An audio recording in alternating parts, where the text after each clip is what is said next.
fui demitido pelo meu irmão, mas eu era dono de 87% da empresa da família. A reunião de acionistas foi pura vingança. Você está demitido. Eu sou Eric Valgin, 35 anos, e fui demitido pelo meu próprio irmão da empresa que construí do zero. Antes de contar como isso levou à reunião de acionistas mais satisfatória da minha vida, deixem-me saber de onde vocês estão assistindo nos comentários abaixo. Começou, como essas coisas frequentemente começam, num escritório que parecia menos um espaço de trabalho e mais uma instalação de arte moderna projetada para intimidar pessoas. O próprio ar parecia diferente lá no 40º andar, filtrado, estéril e silencioso exceto pelo zumbido baixo e quase imperceptível de tecnologia cara. Meu irmão, Ryan, estava sentado atrás de uma mesa que parecia ter sido esculpida de uma geleira. Era uma laje ridícula e reluzente de pedra branca e cromo polido. Um móvel que custou mais que o sequenciador de DNA de alta capacidade que desesperadamente precisávamos 2 anos atrás, mas nos disseram que não era uma despesa justificável. Atrás dele, através de uma parede de vidro pristino que parecia apagar a fronteira entre o escritório e o céu, a cidade se estendia como uma vasta placa de circuito indiferente. Ele havia curado toda a cena com cuidado meticuloso. A arte abstrata e vagamente perturbadora nas paredes, a única planta bizarramente torcida no canto que parecia estar em constante dor, até mesmo como sua gravata de seda combinava perfeitamente com o tom específico de azul no novo logo sem sentido da empresa. Ele performava polidez como se fosse um papel para o qual nascerá, um TED Talk que havia ensaiado até a perfeição. Eric, começou, juntando seus dedos perfeitamente cuidados. Sua voz era suave, ressonante, o tipo de voz que poderia vender areia no deserto. E isso é difícil. Sei que é difícil. Para nós dois. Apenas o observei. Mantive minhas mãos descansando nos joelhos, minha postura relaxada. Não disse uma palavra. Havia estado antecipando esse monólogo por meses. Era o movimento final e previsível num jogo que eu conhecia muito melhor que ele. O conselho e eu sentimos que a empresa precisa evoluir, se mover numa direção mais voltada para a marca, continuou, as palavras corporativas caindo de seus lábios como pedras perfeitamente polidas. Você é brilhante, Eric. Todo mundo sabe disso. Um gênio técnico. Mas o mercado mudou. É sobre percepção agora, sobre a narrativa que moldamos. E francamente, fez uma pausa, adotando uma expressão de profunda simpatia falsa, você não é suficientemente voltado para a marca. Não suficientemente voltado para a marca. A frase ecoou na minha cabeça. Pensei nas noites que passei dormindo numa cama dobrável no laboratório, tentando debugar um pedaço de código que depois cortaria os tempos de diagnóstico pela metade. Pensei na sujeira sob minhas unhas depois de instalar nossa primeira unidade móvel numa cidade empoeirada no meio do nada. Havia derramado toda a minha vida adulta, meu suor, meu intelecto, minha própria alma, nas entranhas desta empresa. Havia construído a tecnologia que estava salvando vidas reais. E agora, eu não era suficientemente voltado para a marca para meu irmão. O homem que uma vez perguntou se poderíamos colocar nosso novo logo nos jalecos para uma melhor pegada de mídia social. Ele deslizou uma pasta pesada encadernada em couro pela extensão polida e branca de sua mesa. Este é seu pacote de rescisão. Como verá, é muito generoso. E o acordo de confidencialidade padrão. Abri a pasta. Dentro havia uma pilha grossa de papéis e uma caneta. Era uma caneta tinteiro pesada e ostentosa, o tipo que um homem compra para assinar coisas que pensa serem importantes. Peguei-a, senti seu peso absurdo na minha mão, e destampei. Então, assinei meu nome na linha de assinatura final sem ler uma única palavra do acordo. As palavras não importavam. Apenas a assinatura importava. Tampei a caneta, o clique ecoando na sala silenciosa. Deslizei-a de volta pela mesa para ele. Você vai querer manter essa caneta, disse, minha voz perfeitamente calma. Foi a primeira coisa que disse em 10 minutos. Você vai precisar dela para assinar muito mais papelada muito em breve. Um lampejo de confusão, depois irritação, cruzou seu rosto impecável. Ele esperava que eu discutisse, implorasse, talvez ficasse com raiva. Tinha um roteiro na cabeça, um fluxograma para lidar com um funcionário descontente. Minha aceitação calma não era uma opção naquele gráfico. Você está levando isso muito bem, disse, uma ligeira suspeita na voz. Levantei-me, alisando a frente de meu paletó simples. Olhei-o diretamente nos olhos, deixando-o ver a completa ausência de medo nos meus. Algumas coisas são simplesmente inevitáveis, Ryan. Virei-me e saí de sua gaiola de vidro, deixando-o sentado lá, segurando uma caneta cujo verdadeiro propósito ele não podia possivelmente compreender. Ele pensou que havia acabado de vencer, que finalmente havia excisado o último remanescente da velha guarda da empresa. Pensou que havia acabado de me apagar do império que estava construindo. Ele não sabia que ao me demitir, havia acabado de armar uma bomba e iniciado a contagem regressiva. Havia acabado de acionar o protocolo final, o porão dos sonhos. Para entender por que eu estava tão calmo, você tem que entender Marcos Solomon. E para entender Marcos, você tem que imaginar o cheiro de solda, café queimado e otimismo implacável. Marcos era meu mentor, meu parceiro, meu segundo pai. Não começamos a Frontier Diagnostics numa sala de diretoria. Começamos num laboratório subterrâneo apertado e sem janelas que alugamos por quase nada. O ar estava sempre espesso com um gosto metálico, e nosso equipamento mais avançado era uma centrífuga de segunda mão que havíamos comprado numa venda de excedentes universitários.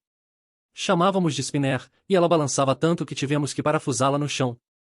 Trabalhávamos 18 horas por dia, às vezes mais, alimentados por comida oleosa para a viagem e uma obsessão ardente e compartilhada. Tornar os diagnósticos médicos mais inteligentes, rápidos e baratos. Tirar tecnologia que salva vidas das torres de marfim dos hospitais urbanos e colocá-la nos cantos lamacentos e esquecidos do país onde as pessoas estavam realmente morrendo. Lembro-me de uma noite, devia ser 3 horas da manhã, estávamos trabalhando no protótipo para nossa primeira unidade móvel. Um inversor de energia crítico havia falhado, e estávamos enfrentando uma falha em cascata que nos atrasaria meses. Estava exausto, frustrado, pronto para desistir e ir para casa. Não está bom, Marcos, disse, me encostando numa bancada de trabalho. O circuito está fritado. Não temos um sobressalente, e não podemos comprar um novo por semanas. Marcos, que era 30 anos mais velho que eu, apenas limpou suas mãos engorduradas num pano e olhou para a placa queimada. Ele não viu uma falha, viu um quebra-cabeça. Tudo bem, disse, seus olhos brilhando. Então, a porta da frente está trancada, vamos encontrar uma janela, ou construiremos uma nova porta? Pelas próximas 4 horas, ele sentou comigo, me ensinando como contornar o circuito fritado e construir um novo regulador de energia mais eficiente a partir de peças recuperadas. Quando o sistema finalmente piscou para a vida, banhando o laboratório escuro numa luz verde, ele não comemorou. Apenas sorriu, um sorriso profundo e satisfeito. Viu, Eric, disse, dando um tapinha pesado no meu ombro. O obstáculo não é o fim da estrada, é a estrada. Esse era Marcos. Mas sua lição mais importante não era sobre engenharia, era sobre integridade. Ele tinha uma regra, um mantra que ele me incutiu até que se tornasse parte do meu DNA. Uma tarde, um jovem estagiário ansioso que havíamos acabado de contratar tentou falsificar alguns dados num teste de novo reagente. Apenas um pequeno ajuste, arredondando alguns números para fazer os resultados parecerem mais limpos para uma aplicação de subsídio. Marcos descobriu. Ele não gritou, nem mesmo elevou a voz. Caminhou até a estação do estagiário, olhou para a planilha na tela, e então olhou para o jovem. Filho, disse, sua voz quieta mais dura como aço forjado. Dados não são decoração, são a verdade. E a verdade não precisa ser polida. No momento em que você começa a polir uma mentira, você perdeu. Arrume suas coisas. Ele o demitiu na hora. Mais tarde naquele dia, ele me encontrou limpando tubos de ensaio. Lembre-se disso, Eric, disse, me olhando diretamente nos olhos. Nosso trabalho é uma confiança sagrada. Não é sobre negócios ou patentes ou lucros. Seguramos as vidas das pessoas em nossas mãos com esses dados. Se você alguma vez quebrar essa confiança, não se incomode em voltar. Essa era a fundação da nossa empresa. Não dinheiro, não branding, não participação de mercado. Confiança. Um princípio que meu irmão, Ryan, nunca entenderia. A verdade sobre a herança. A história real não começou no dia em que Ryan me demitiu. Começou 18 meses antes, num escritório de advocacia silencioso com painéis de madeira que cheirava a livros antigos e ilustrador de limão. Era apenas 3 dias após o funeral de Marcos. A dor ainda era uma coisa crua e física, um peso no peito que tornava cada respiração um esforço. Marcos havia morrido subitamente, um ataque cardíaco massivo enquanto trabalhava em seu jardim. Um dia ele estava discutindo comigo sobre o consumo de energia de um novo sensor móvel, no próximo ele se foi. Sua ausência deixou um vácuo, um buraco negro no centro da empresa, e eu me sentia completamente à deriva. Estava no escritório de advocacia porque havia recebido uma ligação críptica de uma mulher chamada Sabine Arlo. Ela se apresentou como advogada pessoal de Marcos e disse que ele havia deixado instruções específicas e confidenciais para que ela se encontrasse comigo sozinho após sua morte. Sabine era uma mulher na casa dos 50 anos com olhos azuis penetrantes e um aperto de mão que parecia poder esmagar nozes. Ela irradiava um tipo de competência sem bobagem que era tanto intimidante quanto tranquilizadora. Ela não perdeu tempo com cortesias. Obrigada por vir com tão pouco aviso, Eric, disse, gesticulando para uma poltrona pesada de couro, e por favor aceite minhas mais profundas condolências. Marcos era um homem notável. Ela fez uma pausa, deixando a declaração pairar no ar. Ele também era muito astuto. Ele te amava como um filho, mas não era ingênuo, especialmente não sobre sua família. Ela deslizou um documento azul grosso encadernado pela extensão polida de sua mesa. Não era o testamento dele.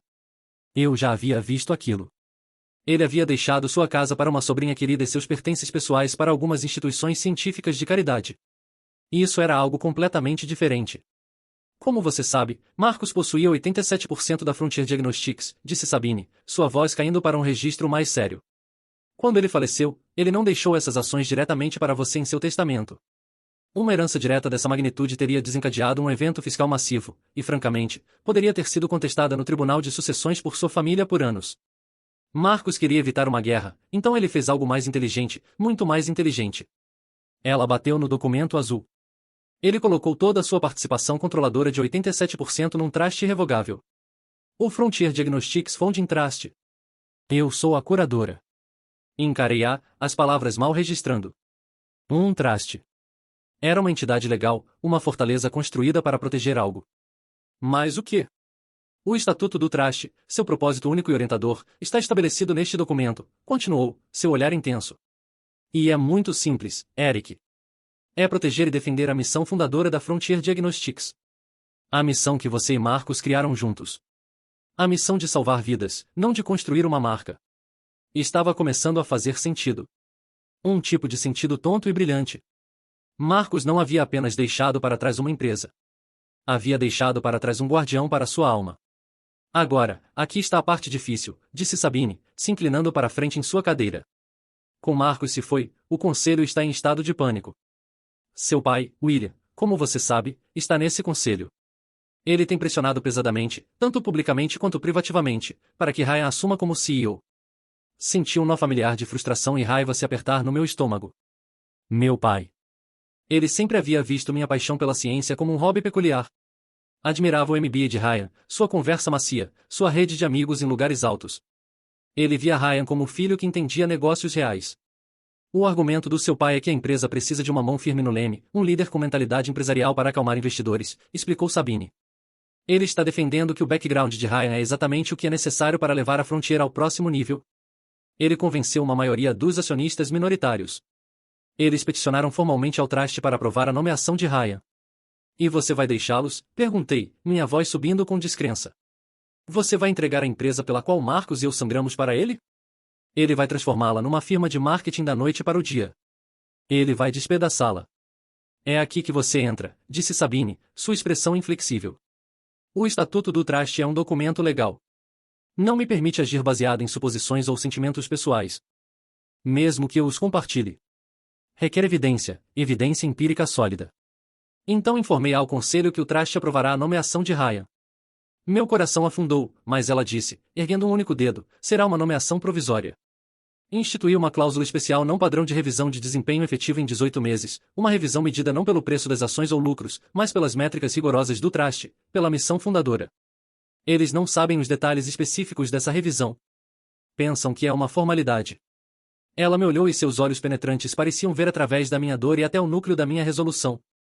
Ryan terá sua chance. Ele terá corda suficiente para fazer o que quer que pretenda fazer. Mas se ele violar o estatuto, o Trust precisa de prova, precisa de dados frios, duros e inegáveis que resistirão no tribunal se necessário. A sala ficou silenciosa por um longo momento enquanto o verdadeiro peso de suas palavras, do plano final brilhante de Marcos, se assentou sobre mim. Você é o único que conhece a alma da empresa, Eric, disse finalmente. Você sabe o que procurar. Você sabe onde estão as linhas éticas porque ajudou a desenhá-las. Você é meus olhos e ouvidos dentro daquela empresa.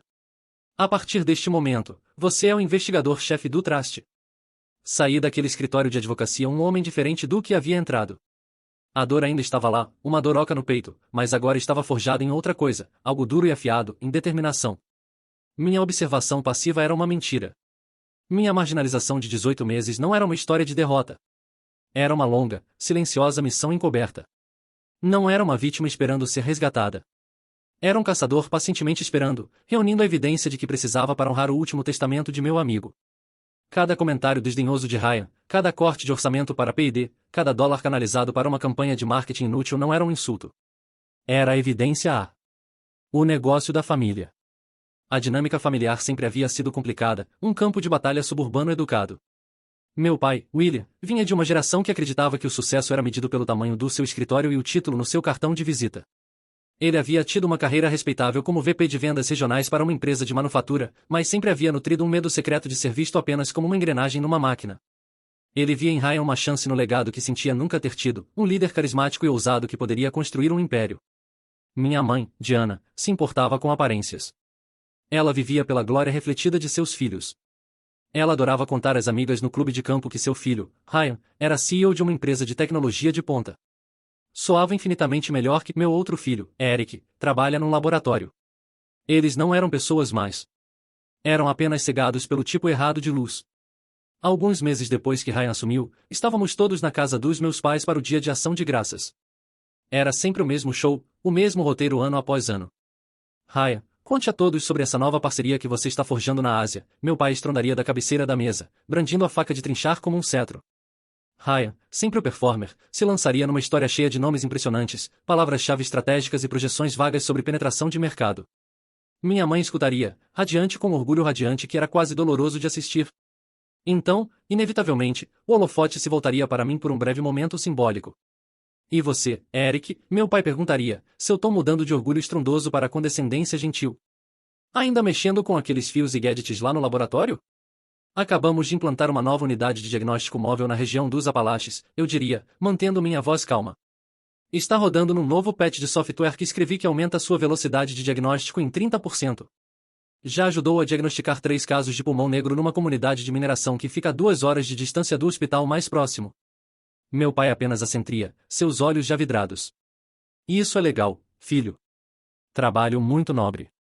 Ele então se voltaria para Ryan sem perder o ritmo. Agora, essa cúpula de influenciadores que você está planejando em Miami, me conte mais sobre o ROI potencial disso. Minha irmã, Melissa, que era mais nova e ainda tentando encontrar sua voz na dinâmica alta da nossa família, me lançaria um olhar simpático do outro lado da mesa. Ela era a única que parecia entender, mas estava intimidada pelas personalidades dominantes do meu pai e Ryan. Ela tentaria interferir, isso parece incrível, Eric, mas sua voz seria abafada pela risada do meu pai de uma das piadas de Ryan. Meu tio James, irmão do meu pai, um engenheiro civil aposentado, apenas sentaria silenciosamente no final da mesa, observando tudo por cima da borda de seus óculos. Era um homem de poucas palavras, um homem que havia passado sua vida com plantas e cálculos de estresse. Sempre senti uma faísca de entendimento do lado dele da mesa, uma linguagem compartilhada de substância sobre estilo, mas ele raramente interferia em questões familiares. Eu representava meu papel. Era o irmão silencioso e negligenciado, o cara técnico que não entendia o quadro geral. Deixei que me subestimassem. Era a melhor cobertura que poderia ter pedido. Cada tapinha condescendente nas costas, cada comentário desdenhoso, era outra entrada no registro detalhado e contimestam que estava mantendo para Sabine Arlo. O registro que estava ficando mais longo e mais condenatório a cada dia que passava. O investigador nas sombras. Pelos próximos 18 meses, vivi uma vida dupla. Para o mundo exterior, e especialmente para minha família, eu era Eric Vaughan, o cofundador marginalizado, o chefe de pesquisa que estava sendo gentil e educadamente empurrado para a irrelevância. Era um fantasma na máquina que havia ajudado a construir. Participei de reuniões onde fui falado por cima ou ignorado. Assisti meus projetos mais promissores serem difundidos em favor de iniciativas de marca de alta visibilidade. Vi cientistas brilhantes e dedicados que havia pessoalmente recrutado sendo substituídos por graduados de marketing elegantes que não conseguiam distinguir uma placa de Petri de um prato de jantar, mas ficavam ótimos num vídeo corporativo. Mas nas horas quietas depois que o escritório esvaziava, eu era o agente do traste. Meu pequeno escritório em casa, uma vez um lugar de invenção, se tornou uma sala de guerra. As paredes estavam cobertas de quadros brancos cheios de gráficos e cronogramas conectando as decisões de Ryan às suas consequências desastrosas. Tinha um disco rígido separado e pesadamente criptografado onde documentava meticulosamente tudo. Cada relatório de despesas suspeito, cada protocolo de segurança ignorado, cada cadeia de e-mails que revelava a podridão crescente no coração da empresa. Ryan tornou meu trabalho surpreendentemente fácil. Ele estava tão bêbado com seu novo poder, tão completamente convencido de seu próprio gênio, que nem mesmo tentava esconder seus rastros. Ele via as consideráveis reservas de caixa da empresa como seu baú de guerra pessoal, um fundo para construir sua própria lenda. Minha primeira e mais importante fonte foi Tony Rodrigues. Tony era nosso gerente de operações, um cara durão e sem bobagem com a lealdade de um bulldog e um conhecimento enciclopédico de nosso hardware. Ele estava conosco desde os dias do porão e podia te dizer o cronograma de manutenção de cada componente da nossa frota. Era o coração pulsante da logística da empresa, o homem que fazia a ciência realmente funcionar no mundo real. Uma noite, ele me pediu para ficar até tarde, seu rosto sombrio. Ele me levou para a baía principal de despacho, uma garagem cavernosa onde nossas unidades de diagnóstico móveis ficavam estacionadas como uma frota de ambulâncias de alta tecnologia. Essas não eram apenas vans, eram laboratórios móveis sofisticados, cada um ativo multimilionário embalado com equipamento sensível. Olha isso, Eric, disse Tony, sua voz um rosnado baixo e raivoso. Ele passou a mão sobre o pneu da unidade 7. Estava careca, os sulcos gastos tão lisos que pareciam um slick de corrida. Todo esse equipamento está 6 meses atrasado para um serviço completo do sistema. O criocoler da unidade 4 está falhando novamente, gerando códigos de erro a cada 12 horas, e tive que marcar com tag vermelho 3 dos nossos espectrômetros portáteis porque não estão mais mantendo calibração. Meu orçamento para manutenção e peças de reposição foi cortado em 60%. Para onde foi o dinheiro, Tony? Perguntei, embora já soubesse a resposta. Era uma pergunta para o registro. Pergunte ao Dominique Chun, Tony cuspiu, mencionando o novo garoto dourado diretor de marketing de Ryan. Foi para um evento de ativação de marca numa estação de esqui em Aspen. Eles voaram uma dúzia de influenciadores de saúde, crianças que são pagas para postar fotos de si mesmas bebendo smoothies, para tirar selfies com nosso logo. Um deles bateu um drone da empresa num banco de neve. Eles chamaram de engajamento orgânico. Ele balançou a cabeça em desgosto. Essas novas contratações, eles tratam este lugar como um set de filme. Não respeitam o hardware. Não entendem que isso não é um prop. É uma linha de vida para alguém. Assenti lentamente, tirando meu telefone e discretamente tirando uma foto do pneu gasto. Tony, preciso que você faça algo para mim. Fora dos livros. Preciso de cópias de cada solicitação de manutenção que você apresentou no último ano que foi negada. Cada relatório que escreveu sobre falha de equipamento. Preciso dos dados. Ele me olhou, um olhar longo e investigativo. Ele não sabia a história toda, nem de perto. Mas havia me conhecido em Marcos por 15 anos. Ele confiava em mim. Você está revidando, não está? Disse quietamente. Estou mantendo a promessa que fiz a Marcos, repliquei. Então você terá tudo o que precisar, disse. Sua lealdade tão sólida e inabalável quanto o piso de concreto sob nossos pés. Para você e para ele? Qualquer coisa. Minha segunda fonte-chave foi doutora Amara Johnson. Amara era uma cientista de pesquisa brilhante, um prodígio em bioinformática que havíamos recrutado do MIT. Ela estava trabalhando num projeto revolucionário, um algoritmo preditivo que poderia analisar um painel sanguíneo simples e identificar marcadores para um potencial derrame com 85% de precisão, meses antes de qualquer sintoma físico aparecer. Era o tipo de trabalho que era toda a razão pela qual a Frontier existia. A encontrei em seu laboratório tarde uma noite, muito depois de todos os outros terem ido para casa. Ela estava apenas sentada no escuro, encarando um monitor em branco. Seu quadro branco massivo, geralmente uma sinfonia caótica de equações e fluxos de dados, havia sido completamente apagado. Eles desligaram, disse, sua voz oca e vazia. Esta tarde, Ryan e aquela mulher, Patrícia Winters, a nova COO, eles chamaram uma reunião e me disseram que o projeto não tinha um caminho claro de monetização a curto prazo. Patrícia era a mão direita de Ryan, uma amiga afiada da escola de negócios que compartilhava sua filosofia de que qualquer coisa que não pudesse ser transformada num pré-release ou lucro trimestral era uma perda de tempo e recursos. Amara, sinto muito, disse, me encostando na porta. Sei o quanto este projeto significava para você. Não era para mim, Eric, ela respondeu, se virando para me encarar, seus olhos brilhando com uma raiva intelectual fria. Isso não era sobre ser publicada ou ganhar um prêmio. Este algoritmo poderia ter dado a um avô de 60 anos em Ohio rural outros 10 anos com seus netos. Poderia ter salvado uma mãe de 45 anos de 3 filhos de um derrame debilitante. Essa é a monetização que me importava. Eles substituíram meu financiamento, disse com uma risada amarga, com um orçamento para lançar um novo podcast corporativo sobre estilos de vida de bem-estar. Preciso da sua ajuda, Amara, disse, minha voz baixa. Estou construindo um arquivo, um registro. Preciso da sua proposta de projeto original, aquela que Marcos revisou e aprovou ele mesmo. Preciso de todos os seus relatórios de progresso, seus dados de validação, e uma cópia da ordem oficial de rescisão que você recebeu hoje. Como Tony, ela não fez muitas perguntas. Ela viu a luta nos meus olhos, a mesma luta que sentia no próprio coração. Naquela noite, ela me enviou um arquivo pesadamente criptografado contendo tudo o que eu havia pedido e mais. Era outra peça crítica do quebra-cabeça, um relato detalhado de uma inovação que salva vidas sacrificada no altar do branding. Outra evidência para Sabine. O pendrive da verdade. A peça mais condenatória da evidência, aquela que levou o caso de má gestão para má conduta absoluta, veio da fonte mais improvável. Seu nome era doutora Sarah Chun, uma jovem oficial de conformidade de segurança. Ela era jovem, mal saída da pós-graduação, idealista e visivelmente aterrorizada. Ela me encurralou um dia perto da máquina de café, suas mãos tremendo tanto que quase derramou sua bebida. Sr. Vaughan? Eric? Posso falar com você por um segundo? Em algum lugar privado. Fomos para uma pequena sala de conferência usada no andar que estava quase vazio. Ela agarrou uma pasta contra o peito como um escudo, seus nós dos dedos brancos. Não sei mais a quem recorrer, sussurrou, seus olhos se dirigindo para a porta fechada como se esperasse que Ryan rompesse a qualquer momento. Registrei 3 reclamações críticas de segurança nos últimos 6 meses. Todas foram enterradas. Minha chefe, Vanessa Moore, me disse que eu precisava reavaliar meus achados e me alinhar com as prioridades corporativas. Vanessa era nova diretora de RH, uma lealista corporativa cujo principal trabalho era fazer cumprir as políticas de Ryan e garantir que qualquer dissidência fosse silenciosa e eficientemente abafada. Que tipo de reclamações estamos falando, Sarah? Perguntei, mantendo minha voz calma e tranquilizadora. Seus olhos se dirigiram para a porta novamente. A pior? Era sobre a ala principal de crioarmazenamento. Havia um vazamento de refrigerante no sistema primário. Era pequeno, mas o gerador de backup falhou nos últimos 2 testes programados. Coloquei no meu relatório. Se tivéssemos tido uma queda de energia, uma tempestade forte, qualquer coisa, poderíamos ter perdido tudo. Todos os nossos materiais de pesquisa de longo prazo são amostras de tecido insubstituíveis. As amostras de controle para os testes federais faziam parte de anos de trabalho. Milhões e milhões de dólares. Teria destruído nossa credibilidade científica para sempre. Meu sangue gelou. E isso não era apenas incompetência. Era uma bomba-relógio, uma catástrofe esperando. Ryan foi notificado, disse, sua voz mal audível agora. Tenho a cadeia de e-mails. Fui copiada nela.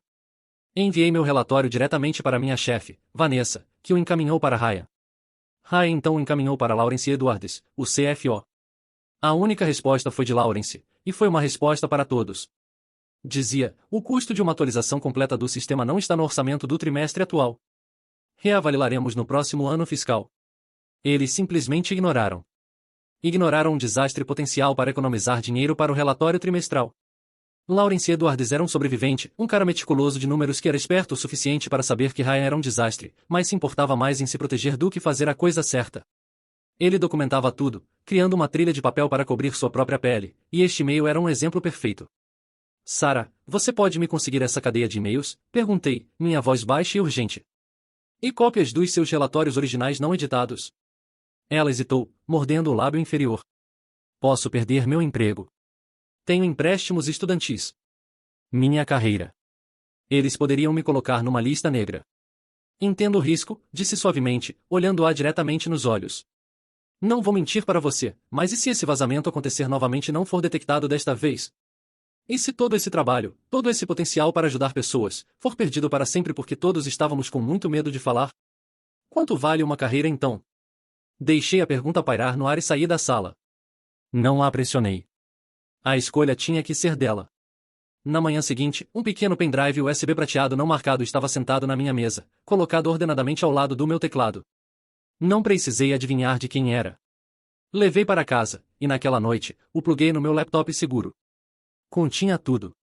Os relatórios detalhados de segurança com timestamp, os avisos ignorados, a cadeia de e-mails condenatória, o perigo casual e desdenhoso de Ryan para toda a empresa, tudo para fazer seus números trimestrais parecerem um pouco melhores. Criptografei o arquivo inteiro e o enviei para Sabine Arlo com uma única mensagem de 3 palavras, na arma fumegante. Sua resposta foi quase instantânea, em termos mais que suficiente. Deixe-o fazer seu movimento final e previsível. Soube então que meu tempo na empresa estava chegando ao fim. Ryan estava ficando mais ousado, mais arrogante. Minha presença silenciosa, minha história com Marcos, era um lembrete constante e irritante de tudo que ele estava tentando apagar. Ele precisava se livrar de mim para completar sua transformação da empresa de uma instituição científica para uma marca oca e sem alma. E eu precisava que ele fizesse isso. A demissão não seria sua vitória. Seria meu gatilho. Seria a peça final de dados que Sabine precisava para provar ao mundo que Ryan não era apenas um CEO ruim. Ele era um perigo claro e presente para o legado no qual Marcos e eu havíamos derramado nossas vidas construindo. Competência como ameaça. Conforme os meses passaram, a grande visão de Ryan de uma Frontier Diagnostics centrada na marca começou a desmoronar nas costuras. Acontece que você não pode dirigir uma empresa médica de alta tecnologia com palavras da moda e posts do Instagram para sempre. A realidade, com suas demandas inconvenientes por competência e resultados reais, tem uma maneira de se intrometer. O primeiro sinal importante de problema veio na forma de uma aplicação de renovação de subsídio federal. Esta era a nossa linha de vida.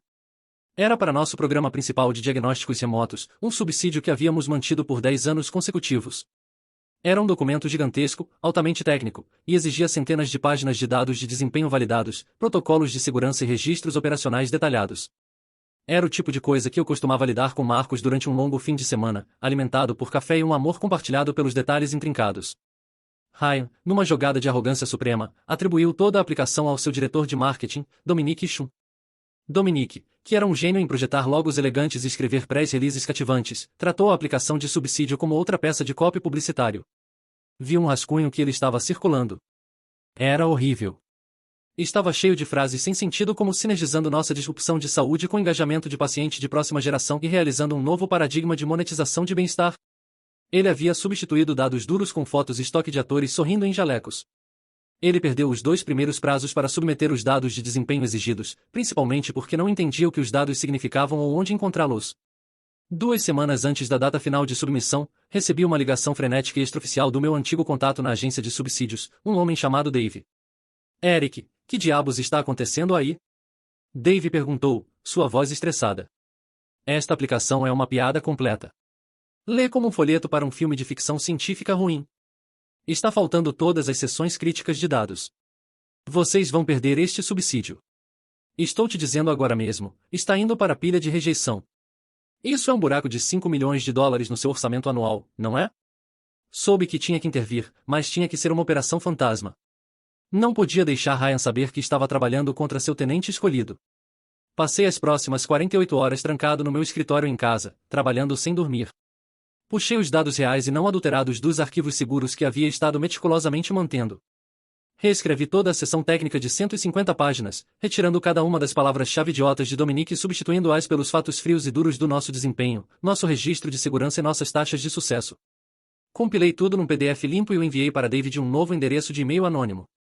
A linha de assunto era para sua consideração. O corpo do e-mail apenas dizia um amigo de dentro. Use isso. O subsídio foi salvo no último minuto. Dave me ligou de volta, seu alívio palpável. Não sei quem é seu amigo, Eric, mas eles salvaram a bunda da sua empresa. Mas o incidente teve uma consequência não intencional. Meu contato na agência, aliviado mas profundamente confuso pela súbita exibição de incompetência da empresa seguida por brilhantismo, ligou para um dos membros do conselho que conhecia pessoalmente do seu clube de golfe, um empresário cauteloso da velha escola chamado Henderson. Ele contou a Henderson quão perto haviam chegado de um erro catastrófico completamente auto-infligido. Henderson, agora alarmado, trouxe isso na próxima reunião do conselho. Ryan foi pego de surpresa. Ele desconversou, claro, com sua habilidade usual culpou um erro administrativo e uma falha na comunicação interdepartamental. Ele até teve a audácia de se acreditar pela salvação de última hora, implicando que havia mergulhado heroicamente. Mas a semente da dúvida havia sido plantada na mente do conselho. E pior para Ryan, ele sabia. Ele não tinha prova, mas sabia que eu era o único na empresa que poderia ter produzido aqueles dados e escrito aquela análise técnica. Minha competência não era mais apenas um aborrecimento para ele. Era uma ameaça direta à sua autoridade. Ele não podia arriscar me ter no fundo. Um fantasma silencioso que poderia expor suas falhas. Ele não podia ter um lembrete vivo da fundação real da empresa caminhando pelos corredores. O empurrão final. A atmosfera no escritório mudou palpavelmente depois disso. Ryan começou a evitar meu olhar nos corredores. Sua COO, Patricia Winters, me observaria com olhos estreitos e calculistas sempre que eu passasse pelo escritório dela. Podia sentir a rede se apertando. Eles estavam construindo um caso para se livrar de mim, documentando cada vez que eu questionava uma decisão, cada reunião que perdia. E eu estava deixando eles. Precisava que eles fizessem isso. O empurrão final veio de uma crise inesperada e completa. Um bug de software sofisticado no nosso servidor de diagnóstico central, desencadeado por uma atualização defeituosa empurrada pela nova equipe de Ted Ryan, causou uma falha em cascata. Toda a nossa rede caiu. Foi um cenário de pesadelo. Hospitais não conseguiam acessar arquivos de dados de pacientes. Nossas unidades móveis no campo não conseguiam enviar seus últimos achados. Por 6 horas agonizantes, toda a empresa estava morta na água, perdendo credibilidade a cada minuto que passava. A nova equipe de consultores de Ted Ryan, um grupo de caras jovens que eram mais familiares com configurar contas de mídia social do que debugar software médico proprietário, eram totalmente inúteis. Eles apenas encaravam as linhas rolantes de mensagens de erro no console principal, seus rostos pálidos de pânico. Finalmente, depois de horas de caos, Tony Rodrigues me encontrou no meu laboratório, onde havia sido instruído por Ryan a focar em projetos legados. Em outras palavras, eu deveria ficar fora do caminho. Eric, você tem que ajudar, Tony implorou, seu rosto escorregadio de suor. Eles estão completamente perdidos. Ryan está na sala do servidor gritando com as pessoas, mas ele não tem ideia do que está falando. Estamos perdendo dados, cara. Caminhei para a sala do servidor. O ar estava espesso com tensão e o cheiro de eletrônicos superaquecidos. Ryan me viu e seu rosto endureceu numa máscara de fúria. O que você está fazendo aqui? Esta é uma área restrita. Saia. Ignorei-o completamente. Caminhei passando por ele até o console principal, sentei na cadeira que um dos consultores aterrorizados rapidamente desocupou, e meus dedos voaram pelo teclado. O código era como uma linguagem antiga e familiar para mim. Eu havia escrito o núcleo dele com marcos uma década atrás. Vi o problema quase instantaneamente. Uma string corrompida no diretório raiz criando um loop infinito que estava consumindo todos os recursos do servidor. Isolei o loop, escrevi um patch de terminação na hora, e forcei uma reinicialização do sistema. 20 minutos depois, os servidores zumbiam de volta à vida. As fileiras de luzes de aviso vermelhas se tornaram um verde sólido e tranquilizador. A crise havia acabado. Não disse uma palavra. Não olhei para Ryan. Apenas me levantei do console e saí da sala, deixando-o parado lá no meio de seu próprio desastre, parecendo totalmente impotente e tolo na frente de toda a sua equipe. Havia salvado o dia, mas ao fazê-lo, havia assinado meus próprios papéis de demissão. Havia provado para ele, além de qualquer sombra de dúvida, que ele precisava de mim. E para um homem com um ego tão frágil quanto o de Ryan, precisar de alguém é o mesmo que odiá-los.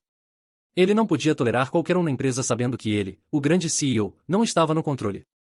Naquela noite, fui para casa e abri o aplicativo de mensagens seguras que usava para me comunicar com Sabine.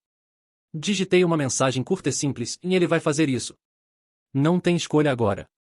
O incidente do servidor selou. Sua resposta voltou em minutos, o traste está pronto.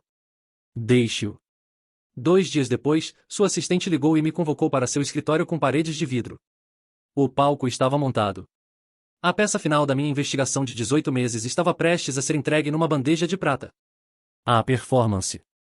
A reunião trimestral de operações era o palco favorito de Ryan. Era seu teatro pessoal, e ele sempre era a estrela do show. Ele amava a mesa longa e polida de mogno. A reverência abafada da sala. A audiência cativa de membros do conselho e executivos seniores pendendo de cada palavra sua. Hoje, ele estava em seu elemento. Andando de um lado para o outro na frente de uma tela gigante exibindo uma apresentação em PowerPoint que era uma verdadeira obra-prima de arte corporativa sem sentido. Nosso novo framework de descoberta comercializável, anunciou, gesticulando com um ponteiro laser para um slide cheio de círculos sobrepostos multicoloridos e setas curvas. O slide era intitulado Atualização de Paradigma Sinérgico. É sobre alavancar nossa ótica de marca para se engajar em inovação proativa e disruptiva. Estamos fundamentalmente mudando de um modelo reativo de diagnósticos para um novo paradigma de monetização de bem-estar e saúde aspiracional. A sala estava principalmente silenciosa.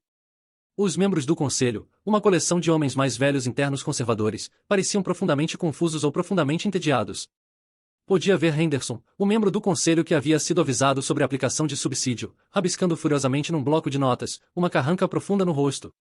Meu pai, William, sentou perto da cabeceira da mesa, concordando com uma expressão de orgulho intenso e quase doloroso, como se Ryan estivesse recitando Shakespeare.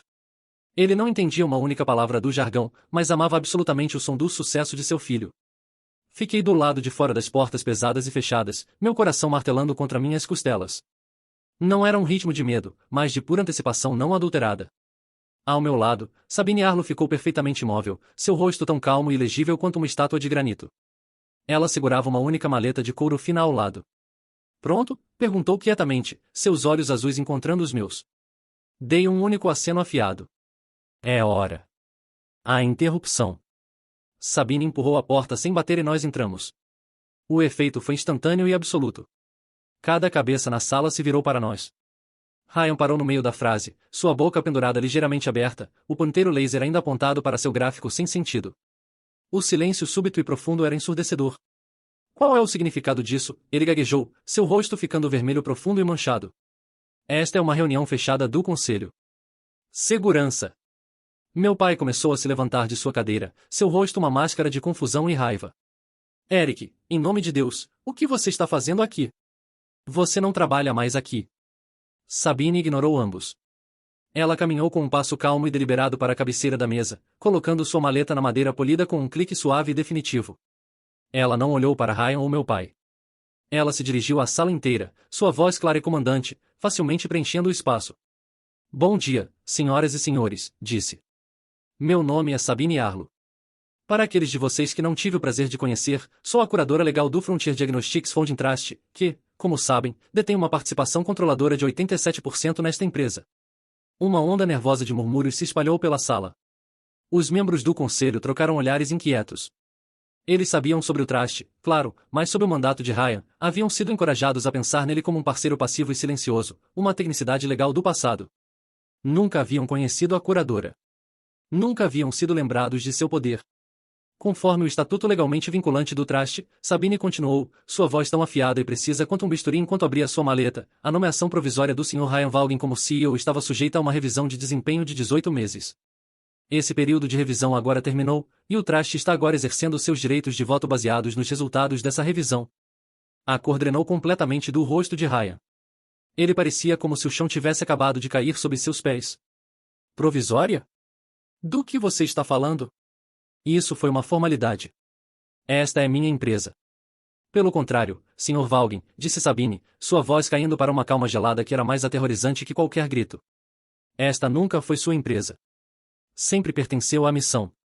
À revelação da verdade. Ela virou seu olhar para mim.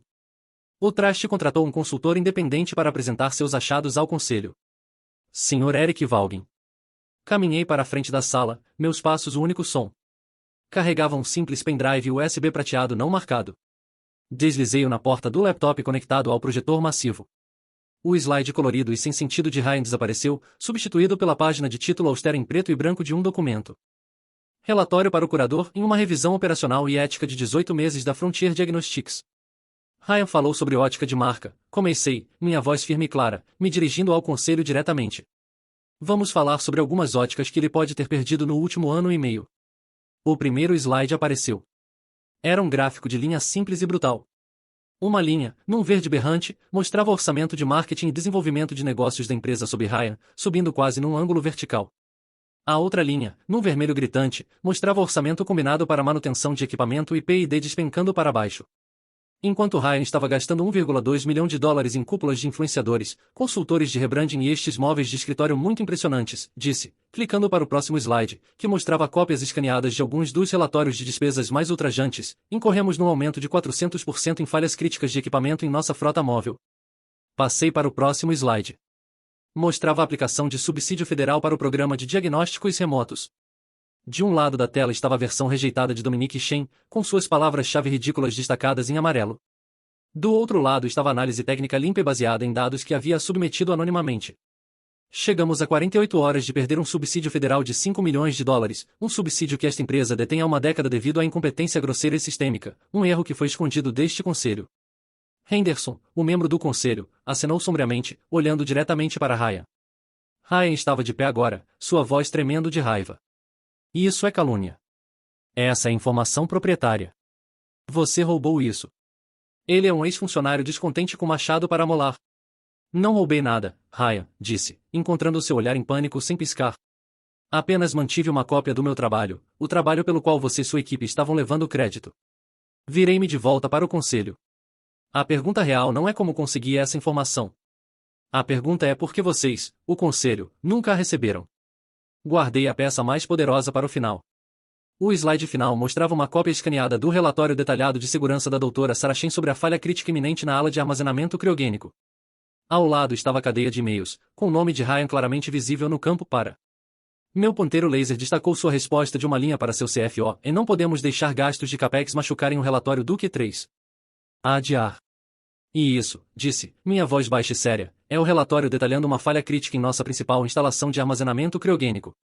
Uma falha que, se houvesse uma simples queda de energia, teria eliminado anos de pesquisa, invalidado testes federais, destruído nossa credibilidade científica e potencialmente falido esta empresa. Foi relatado, e foi deliberadamente ignorado, não por falta de fundos, mas por um desejo de proteger um relatório de ganhos trimestrais. A sala estava completamente, mortalmente silenciosa. Os membros do conselho encaravam a tela, seus rostos uma mistura de choque pálido e fúria crescente. Meu pai parecia como se tivesse sido fisicamente socado no estômago. Ele encarou Ryan, não mais com orgulho, mas com horror amanhecendo e abjeto. O veredicto. Sabine Arlo deu um passo à frente novamente no silêncio. Os achados são claros e irrefutáveis, disse, sua voz soando com finalidade. Sob a liderança do Sr. Ryan Vaughan, a empresa não apenas se desviou de sua missão fundadora de integridade científica, mas também foi colocada em sério perigo operacional, financeiro e ético. O Trust, portanto, lança seu voto de 87% para imediatamente terminar o emprego do Sr. Ryan Vaughan como CEO, e removê-lo do conselho de diretores, efetivo imediatamente. Acabou. Não houve debate, discussão, apenas a finalidade fria, dura e inescapável do poder do Trust. Foi a execução da vontade de Marcos. Ryan ficou congelado por um longo momento, sua boca abrindo e fechando silenciosamente como um peixe lutando por ar. Então sua cabeça se virou para mim, seu rosto contorcido numa máscara de raiva pura e infantil. Você, sibilou, sua voz um sussurro venenoso. Você fez isso. Cobra. Olhei para ele, para o homem que era meu irmão, o homem que havia tentado sistematicamente destruir o trabalho da minha vida por sua própria vaidade, e não senti nada, nem piedade. Nem triunfo, nem mesmo raiva mais, apenas uma sensação silenciosa e limpa de ordem sendo restaurada ao universo. Ele empurrou sua cadeira para trás, o som rangendo pela sala silenciosa, e saiu furioso, batendo a porta pesada atrás dele.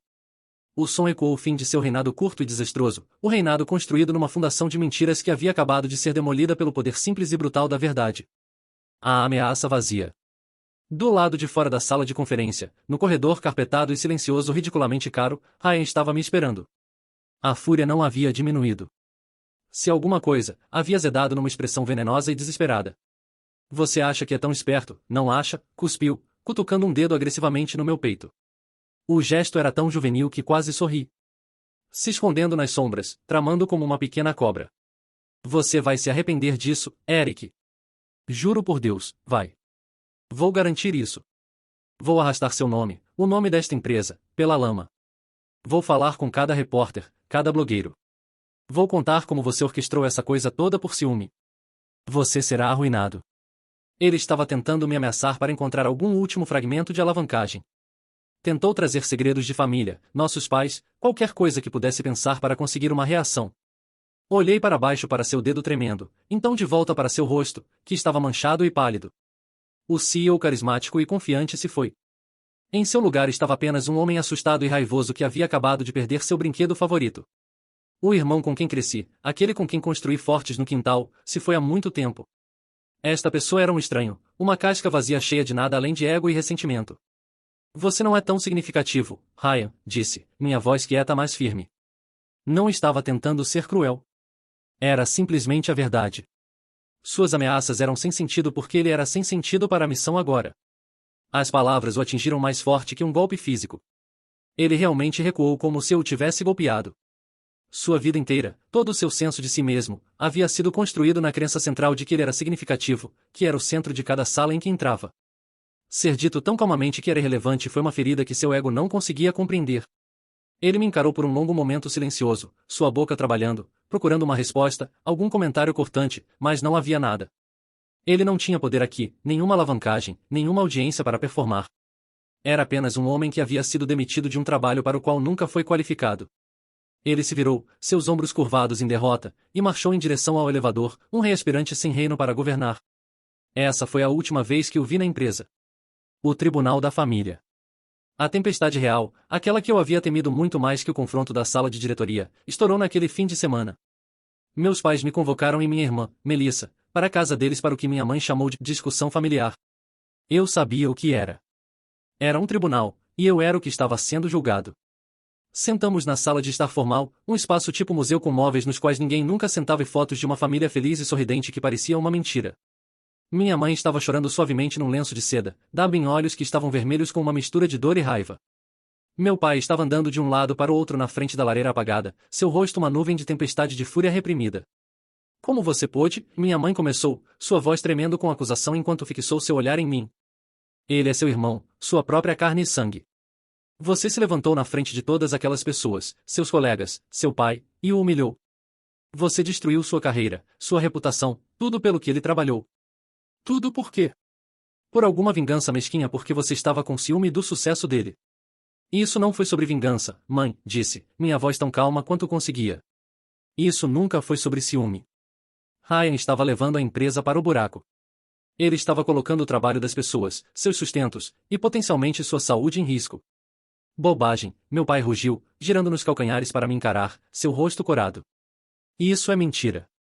Ele tinha uma visão. Ele estava tornando a empresa lucrativa, respeitável. Ele estava transformando em algo de que eu finalmente poderia me orgulhar. Não algum pequeno projeto científico empoeirado, mas um negócio real. E então tudo saiu, o núcleo cru e não censurado disso, a razão real para sua lealdade segue inabalável a Ryan. Passei 40 anos da minha vida na gerência intermediária, Eric, gritou, sua voz rachando com uma dor antiga e amarga que eu havia ouvido pistas toda a minha vida, mas nunca visto tão exposta. 40 anos sendo cauteloso, sendo técnico, sendo o cara confiável que nunca fazia ondas e nunca conseguiu o trabalho no topo. Joguei pelo seguro e terminei como uma nota de rodapé numa empresa que outra pessoa construiu. Ryan, ele era diferente. Ele era ousado. Não tinha medo de assumir riscos. Ele era minha chance, através dele, de ver o nome Vaughan no topo de algo grande, de construir algo, de deixar um legado real. Meu Deus, nunca foi sobre as habilidades de Ryan. Era sobre os próprios arrependimentos profundos do meu pai, seus próprios sentimentos de fracasso e insignificância. Ele não estava defendendo seu filho. Estava defendendo a si mesmo, defendendo as escolhas de vida que desejou ter tido coragem de fazer. Ryan não era sua criança adorada. Ele era sua segunda chance, sua repetição. Sua visão era uma mentira, pai, disse, minha voz suavizando ligeiramente com uma onda súbita e inesperada de piedade por ele. Era um castelo de cartas construído sobre dívida e decepção. E seus riscos eram apenas apostas imprudentes com dinheiro de outras pessoas e segurança de outras pessoas. É um legado de fraude e fracasso que você queria redimir? Meu pai apenas me encarou, sua raiva esvaziando como um balão furado, deixando para trás uma vulnerabilidade crua e dolorosa. Ele parecia perdido. Foi Melissa quem falou em seguida. Ela havia estado sentada silenciosamente na borda do sofá, suas mãos torcidas no colo, observando, ouvindo. Agora ela se levantou, sua estrutura pequena irradiando uma força que nunca havia visto nela antes. Pai, mãe, vocês estão errados, disse, sua voz tremendo mais clara e forte. Vocês não têm escutado. Vocês nunca escutaram Eric. Melissa, querida, você não entende de negócios, minha mãe começou, em seu tom desdenhoso usual. Não, talvez eu não entenda, Melissa retrucou, sua voz subindo. Mas entendo isso. Vocês lembram da minha amiga da faculdade, Karen? O pai dela vive na Virgínia Ocidental. Ele é um minerador de carvão aposentado. Foi diagnosticado com câncer de pulmão estágio 3 2 meses atrás. Ela respirou tremulamente. Ele teria sido diagnosticado no estágio 1 6 meses antes. Os médicos têm certeza disso. Mas a unidade móvel local da Frontier, nossa unidade móvel, aquela que deveria estar lá para pessoas como ele, estava fora de serviço por 3 semanas. Por quê? Porque seu scanner de raio-x principal estava quebrado. E por que estava quebrado? Porque o orçamento de manutenção havia sido cortado. A peça de reposição foi considerada não estar no orçamento trimestral. A sala ficou completa e totalmente imóvel. A mão da minha mãe voou para a boca, seus olhos arregalados de horror. Meu pai olhou para Melissa como se a estivesse vendo pela primeira vez, não como uma garotinha, mas como uma mulher contando uma verdade dura. Isso não é sobre preços de ações ou imagem de marca ou cuja carreira foi arruinada, disse Melissa, lágrimas finalmente brotando em seus olhos e escorrendo pelo rosto. É isso que a visão de Ryan realmente parece. É Karen, sentada ao lado da cama de hospital do pai, se perguntando o que poderia ter sido. É um homem que pode morrer porque foi mais importante financiar uma viagem de esqui para influenciadores do que consertar uma máquina que salva vidas. Eric não destruiu uma carreira. Ele salvou uma empresa de se tornar um monstro. Ele fez a coisa certa. A verdade, crua e feia e inegável, finalmente pairou no ar entre nós. Não havia mais nada a dizer. Minha mãe se levantou e fugiu da sala, soluçando. Meu pai afundou pesadamente numa cadeira, parecendo um homem que havia envelhecido 20 anos em 20 minutos. A família que eu conhecia estava quebrada. Mas talvez, apenas talvez, ela estivesse quebrada há muito, muito tempo. A verdade não a quebrou. Apenas estilhaçou a bela e frágil ilusão na qual todos havíamos estado vivendo. Um ano depois, a restauração. Um ano pode mudar tudo. Pode parecer uma década, e pode parecer um único dia. A primeira coisa que fiz depois que o Trust me nomeou formalmente como novo CEO foi entrar no escritório com paredes de vidro de Ryan com uma marreta. Não esmaguei a mesa ridícula, por mais tentador que fosse. Caminhei até a parede de vidro do chão ao teto que separava a suíte executiva do resto da empresa e a atingi, uma vez, forte. A rachadura se espalhou por toda a folha de vidro. Não foi um ato de raiva. Foi uma declaração. A era do executivo isolado e intocável, separado das pessoas que faziam o trabalho real, havia acabado. Derrubamos todas as paredes interiores e transformamos toda a suíte executiva num espaço colaborativo aberto, barulhento e ocupado para as equipes de engenharia e pesquisa. Minha mesa? Coloquei-a num pequeno escritório renovado no canto da baía principal de despacho, bem ao lado do novo escritório muito maior de Tony Rodrigues. Queria ouvir os motores das unidades móveis ligarem pela manhã. Queria cheirar o café e a graxa. Queria ver os rostos dos técnicos e cientistas quando tivessem uma descoberta ou um problema. Queria estar no andar térreo, não numa torre de marfim. Tony agora era nosso chefe de operações e comandava como uma campanha militar. Ele tinha o orçamento de que precisava, nosso equipamento era de última geração, e o tempo operacional de toda a nossa frota móvel foi de míseros 78% sob Ryan para impressionantes 99,7%. O projeto de predição de derrame da doutora Amara Johnson foi ressuscitado e totalmente financiado. Sua equipe havia crescido de 2 para 12 das mentes mais brilhantes em bioinformática. Seu algoritmo preditivo agora estava em sua fase final de testes clínicos com 3 grandes hospitais universitários, e estava mostrando uma taxa de sucesso que estava chamando a atenção nos institutos nacionais de saúde. Ela estava salvando vidas, como deveria. Fiz 2 ligações na minha primeira semana de volta. A primeira foi para Fergus O'Malley, o técnico veterano de equipamentos que Ryan havia demitido por não se encaixar na nova imagem. Fergus havia estado com a empresa por 20 anos. Era um mestre artesão. Pedi para ele voltar, não apenas como técnico, mas como chefe do nosso novo programa de treinamento para todas nossas contratações juniores. Quando contei qual seria seu novo salário, houve um longo silêncio atordoado do outro lado da linha. Então ouvi ele engasgar. Bem-vindo de volta, Fergus, disse, minha própria voz espessa de emoção. Minha segunda ligação foi para a doutora Sarah Chun, a jovem e corajosa oficial de segurança. Ofereci a ela a posição recém-criada de diretora de segurança e conformidade, um papel sênior com linha direta para mim, e a autoridade absoluta para fechar qualquer operação em qualquer lugar da empresa que considerasse insegura. Sem perguntas. Ela aceitou na hora. Não apenas reconstruímos a empresa. Restauramos sua alma. As pessoas que haviam ficado, aquelas que silenciosamente resistiram à tempestade de Ryan, começaram a caminhar com cabeças erguidas novamente. Começaram a inovar, colaborar, acreditar. Aqueles que haviam saído em desgosto, os engenheiros e cientistas brilhantes que não conseguiam suportar a nova direção voltada para a marca, começaram a voltar. Não éramos mais uma marca. Éramos uma missão, e parecia bom, parecia certo. Realizamos uma reunião geral da empresa no meu segundo mês, sem apresentação elegante, sem palavras da moda, apenas eu num banquinho com um microfone. Contei a verdade sobre o que havia acontecido. Contei sobre o traste, sobre o foco na missão. Então abri o espaço para perguntas. Elas foram difíceis. Perguntaram sobre segurança no emprego, sobre suas pensões, sobre o futuro. Respondi cada uma honestamente. Foi um contraste gritante com as reuniões gerais de Ryan, que eram apenas vídeos produzidos elegantemente dele falando sobre participação de mercado. E isso era real. Era bagunçado, e foi o começo de reconstruir confiança. Recusando o holofote. Cerca de 10 meses no meu novo papel, fomos abordados por uma grande revista de negócios, uma das grandes. Queriam fazer uma matéria de capa. A repórter, uma jovem mulher afiada e ambiciosa chamada Jéssica, já havia descoberto os traços gerais da história a partir de fofocas da indústria. Seu título proposto era O Golpe Silencioso, como a vingança de um fundador derrubou um CEO corrupto e salvou uma empresa. Nos encontramos no meu pequeno escritório funcional, aquele que costumava ser um armário de armazenamento. Cheirava levemente a café e desinfetante. É uma história fantástica, disse Jéssica, seu gravador digital na mesa entre nós. Um thriller corporativo da vida real. Uma história de traição familiar. Um confronto dramático na sala de diretoria. O azarão triunfando. Nossos leitores vão devorar. Queremos posicioná-lo como herói, o invasor corporativo que recuperou seu reino. Me recostei na cadeira, uma cadeira simples de aço e malha que provavelmente custou menos que uma das gravatas de Ryan. Aprecio o interesse, Jéssica. Realmente aprecio. Mas você entendeu a história errada. Ela pareceu confusa, sua caneta pairando sobre o bloco de notas. Como assim? Esta não é uma história sobre vingança, disse. Não tenho interesse nisso. E certamente não foi um golpe para recuperar um reino. Foi uma correção de curso. Foi uma história sobre uma promessa sendo mantida para um homem que não está mais conosco. Ela insistiu como bons repórteres fazem. Mas o drama familiar, a demissão, o confronto, esse é o coração da história, não é? Não, disse firmemente. O coração da história está no laboratório da doutora Amara Johnson, onde ela está prestes a tornar o derrame um evento evitável.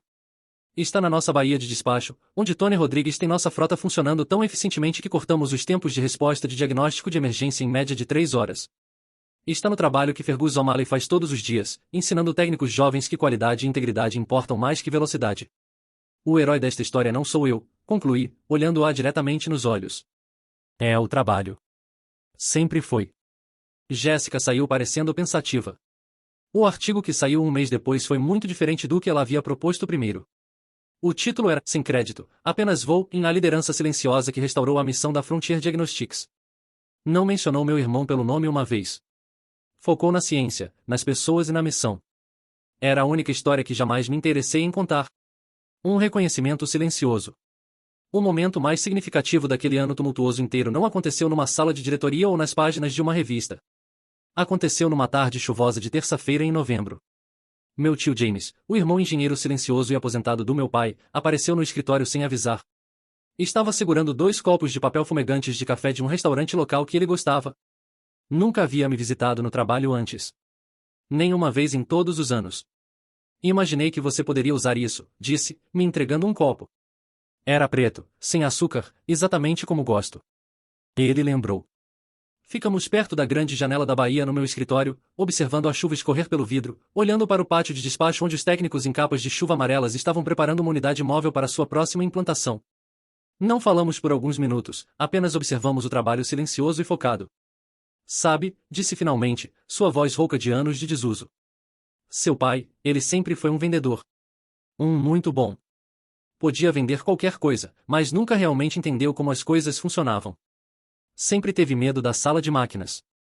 Ele tomou um gole lento do café. Marcos vivia na sala de máquinas.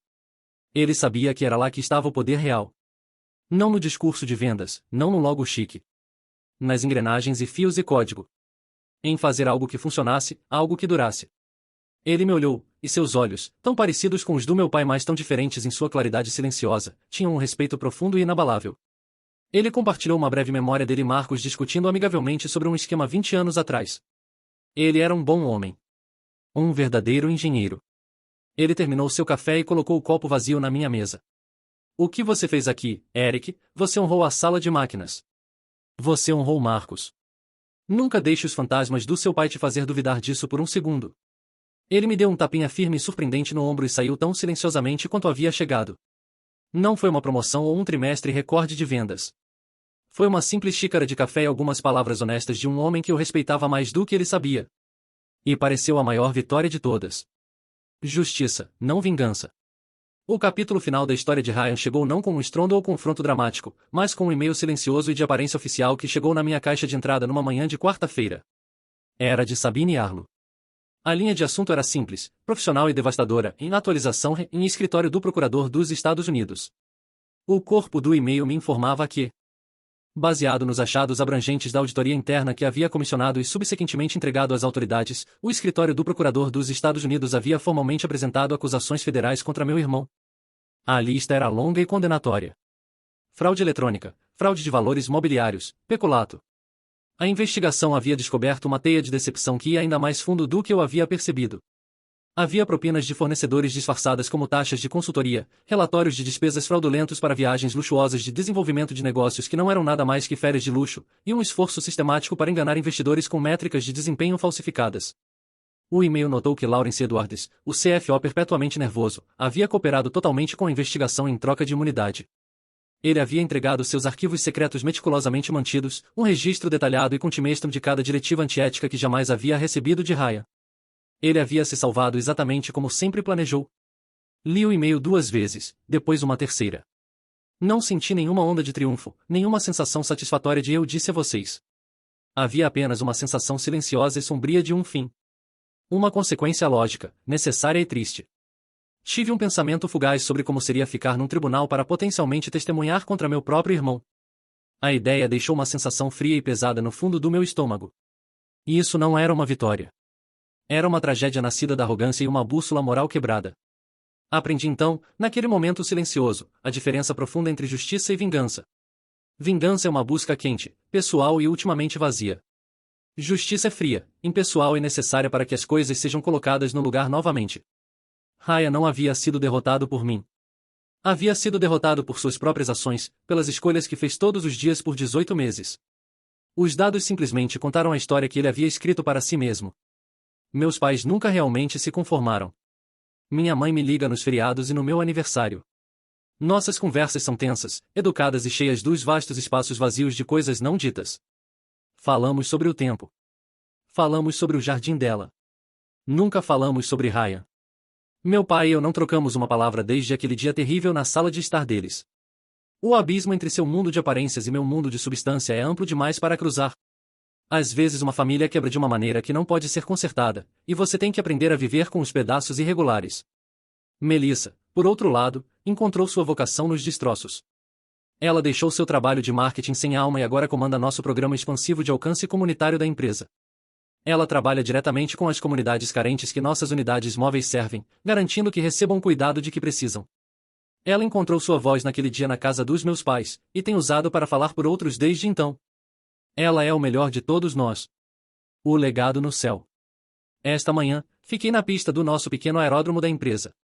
O ar estava fresco e frio, cheirando a combustível de jato e asfalto úmido da chuva da noite passada. Diante de mim estava uma nova unidade de resgate híbrida, um veículo de decolagem e pouso vertical que era uma maravilha da engenharia. Podia pousar numa encosta de montanha ou numa clareira da floresta. Era a manifestação física de tudo que Marcos e eu jamais sonhamos alcançar.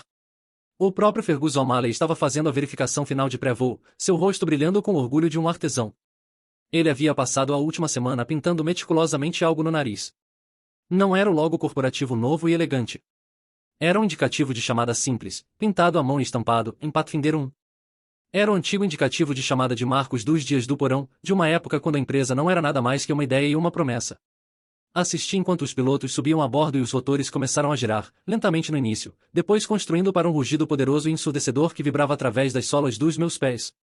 O Pathfinder 1 se ergueu do chão, pairou por um momento como se respirasse, e então subiu para o céu cinzento da manhã, inclinando em direção às montanhas distantes cobertas de nuvens. Pensei sobre a palavra que Ryan havia usado para me demitir. Voltado para a marca. Ele nunca entendeu.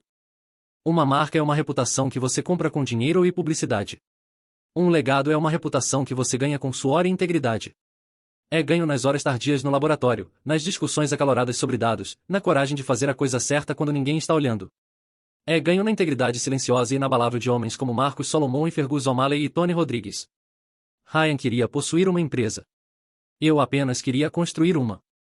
E no final, através de toda a dor e conflito, aprendi a lição mais importante de todas.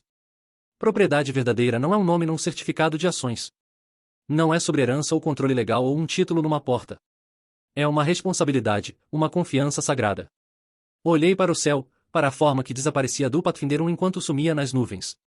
Nunca realmente foi minha empresa para possuir. Sempre foi dele. Meu trabalho era apenas garantir que ainda pudesse voar. Obrigado por ouvirem minha história. Espero que tenha ressoado com vocês de alguma forma. Vocês já estiveram numa situação onde tiveram que escolher entre o que era fácil e o que era certo?